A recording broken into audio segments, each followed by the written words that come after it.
कि Delhi high court ने अपने ऑर्डर में ये कहा 16 करोड़ 39 लाख का काला धन हवाला ऑपरेटर्स के सौजन्य से, उनकी मदद से सत्येंद्र जैन ने 4 शेल कंपनीज में अपनी भागीदारी दिखाते हुए संचारित की। दिल्ली हाई कोर्ट के इस ऑर्डर पर केजरीवाल जी आपने अब तक क्यों चुप्पी साध रखी है? आपने तो कहा था देश को कि आपने सारे कागजात देख लिए, तो दिल्ली हाई कोर्ट के इस ऑर्डर पर आपने अब तक टिप्पणी क्यों नहीं की?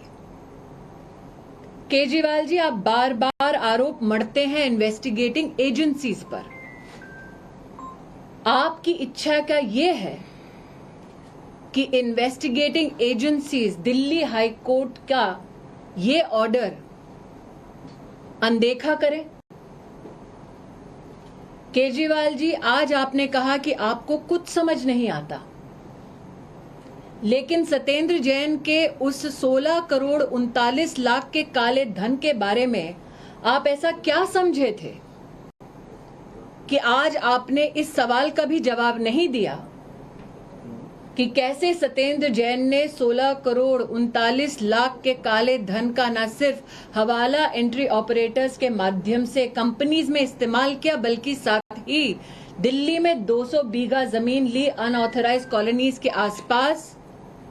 और सत्येंद्र जैन ने, केजरीवाल जी, आपकी सरकार में अर्बन डेवलपमेंट मंत्री होने के नाते फिर उन्हीं अनऑथराइज्ड कॉलोनीज को रेगुलराइज किया।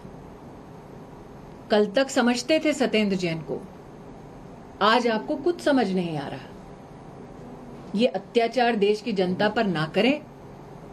मेरे स्पष्ट शब्दों में स्पष्ट प्रश्नों का उत्तर दें। देश को आतुरता से आपके जवाबों का इंतजार रहेगा। देश के इन्वेस्टिगेटिव एजेंसीज का, दिल्ली की हाई कोर्ट का अपमान ना करें। क्या आज भी वो सत्येंद्र जैन जिसने न सिर्फ काले धन का इस्तेमाल किया, बल्कि आपकी सरकार आपके तंत्र का दुरुपयोग करके 200 बीघा जमीन को हथियाया, क्या वो सत्येंद्र जैन आज भी आपके लिए ईमानदार है? निश्चित रूप से मेरे ये 2 विनम्र प्रश्न आपको समझ आ रहे होंगे। मुझे, देश की जनता को, केजरीवाल जी, आपके जवाबों का इंतजार रहेगा। धन्यवाद।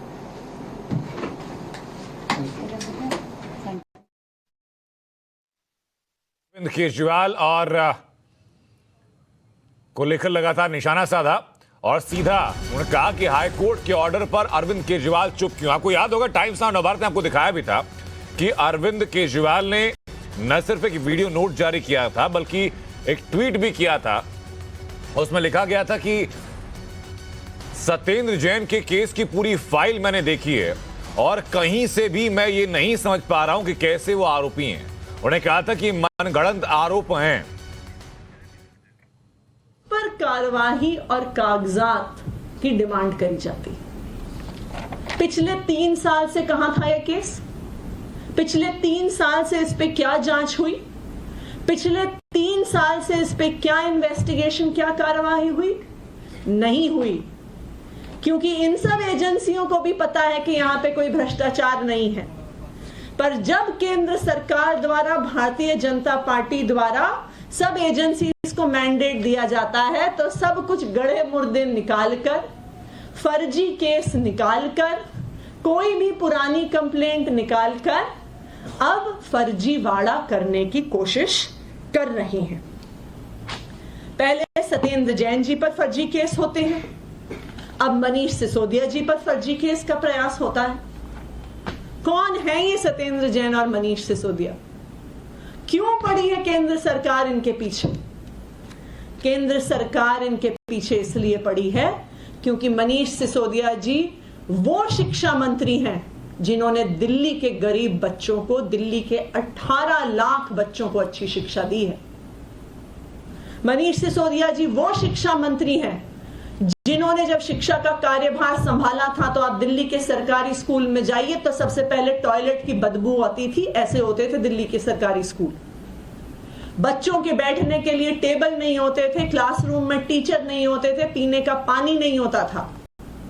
मनीष सिसोदिया जी वो शिक्षा मंत्री हैं जिन्होंने दिल्ली के सरकारी स्कूलों में एक क्रांति की शुरुआत करी, और आज वो क्रांति यहां पर पहुंची है कि आज दिल्ली के सरकारी स्कूलों के नतीजे प्राइवेट स्कूलों से बेहतर आते हैं।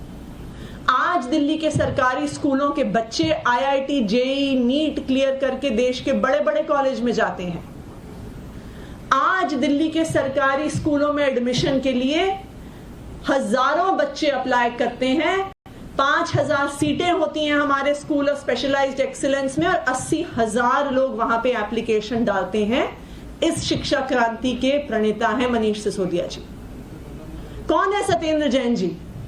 सत्येंद्र जैन जी वो स्वास्थ्य मंत्री हैं जिन्होंने हर दिल्ली वाले को अच्छी स्वास्थ्य की व्यवस्था बिना कोई भी पैसा खर्च किए दी जा सकती है, उसका मॉडल देश के सामने, दुनिया के सामने रखा है। वरना आप याद करिए, एक बीमारी के लिए एक परिवार को अपने सारे गहने गिरवी रखने पड़ते थे, अपनी जमीन बेचनी पड़ती थी, अपना घर बेचना पड़ जाता था जब प्राइवेट अस्पतालों में लाखों रुपए के इलाज कराने पड़ते थे। ये वो सत्येंद्र जैन जी हैं जिन्होंने हर दिल्ली वाले को फ्री इलाज की सुविधा दी है।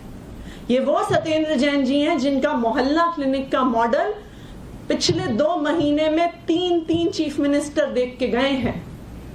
ये वो सत्येंद्र जैन जी हैं जिनकी मोहल्ला क्लिनिक में फ्री दवाई मिलता है, फ्री टेस्ट मिलता है, फ्री इलाज होता है।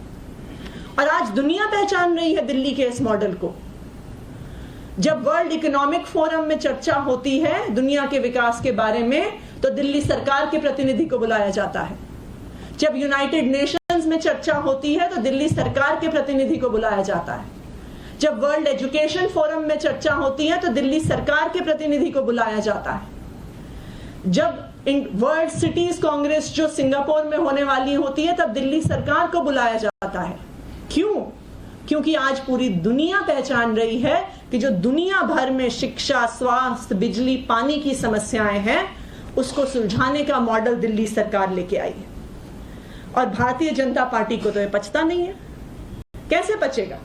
वो थोड़ी चाहते हैं कि हर गरीब को इलाज मिले, वो थोड़ी चाहते हैं कि दिल्ली के हर गरीब को अच्छी शिक्षा मिले। उन्हें पता है कि इस दिल्ली मॉडल के माध्यम से राज्य दर राज्य में अरविंद केजरीवाल जी का स्वागत हो रहा है। वो थोड़ी चाहते हैं कि देश के हर बच्चे को अच्छी शिक्षा मिले, और इसलिए ये फर्जी केस बार बार किए जा रहे हैं। लेकिन मैं भारतीय जनता पार्टी को बताना चाहूंगी, मैं केंद्र सरकार को और प्रधानमंत्री जी को बताना चाहूंगी कि हम आपके फर्जी केसों से डरने वाले नहीं हैं। यह कोई पहली बार नहीं है कि केंद्र सरकार ने फर्जी केस आम आदमी पार्टी पे लगाए हैं।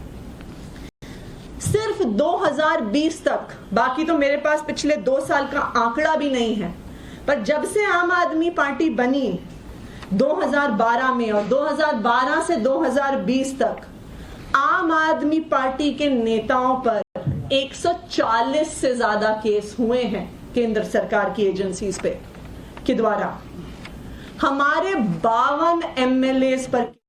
विधायक आतिशी को आप सुन रहे थे, लेकिन इससे पहले अरविंद केजरीवाल ने आरोप लगाते हुए क्या कहा था, सुनवाते हैं आपको। मैंने कुछ महीने पहले ही बता दिया था कि केंद्र सरकार सत्येंद्र जैन को एक फर्जी केस में गिरफ्तार करने वाली है। मुझे बहुत ही विश्वसनीय सूत्रों से ये पता चला था। कल उन्हीं सूत्रों से सूचना मिली है कि अगले कुछ दिनों में केंद्र सरकार मनीष सिसोदिया को भी गिरफ्तार करने जा रही है। पता चला है कि केंद्र सरकार ने सभी जांच एजेंसीज को मनीष सिसोदिया के खिलाफ कोई ना कोई फर्जी केस तैयार करने को कहा है। मुझे ऐसा लगता है कि सत्येंद्र जैन और मनीष सिसोदिया को फर्जी मामलों में जेल में डाल के दरअसल ये लोग दिल्ली में शिक्षा और स्वास्थ्य के क्षेत्र में जो अच्छे काम हो रहे हैं ना, उन्हें रोकना चाहते हैं। पर चिंता मत कीजिए, मैं ऐसा कभी नहीं होने दूंगा। सभी अच्छे काम चलते रहेंगे। मैं हमेशा कहता हूँ मुझे राजनीति करनी नहीं आती। मनीष को और सत्येंद्र को जेल में डालने के पीछे इन लोगों की क्या राजनीति है मुझे नहीं पता, मुझे समझ नहीं आता। मुझे केवल ये पता है कि मनीष और सत्येंद्र जैसे लोगों को जेल में डालने से केवल देश का नुकसान है। अगर मनीष और सत्येंद्र भ्रष्ट हैं तो फिर ईमानदार कौन है? खैर, मेरी प्रधानमंत्री जी से हाथ जोड़ के विनती है, ये एक एक करके जेल में डालने की बजाय आप आम आदमी पार्टी के हम सभी मंत्रियों और सभी एमएलए को एक साथ जेल में डाल दीजिए। सारी जांच एजेंसीज को बोल दीजिए कि एक साथ सारी जांच कर ले। आप एक एक मंत्री को गिरफ्तार करते हो, इससे जनता के कामों में बाधा होती है। अब सत्येंद्र जैन जी दिल्ली में कई और नए मोहल्ला क्लिनिक बनवा रहे थे। वो दिल्ली में पानी और बढ़ाने के लिए कई नए प्रोजेक्ट्स पे काम कर रहे थे, यमुना की सफाई पे काम कर रहे थे। अब वो सारे प्रोजेक्ट्स धीमे पड़ जाएंगे। जिस केस में उन्हें गिरफ्तार किया है आपने, उसकी जांच पहले ही सीबीआई और इनकम टैक्स वाले कर चुके हैं। उन्हें कुछ नहीं मिला क्योंकि केस तो फर्जी है, उसमें कुछ है ही नहीं।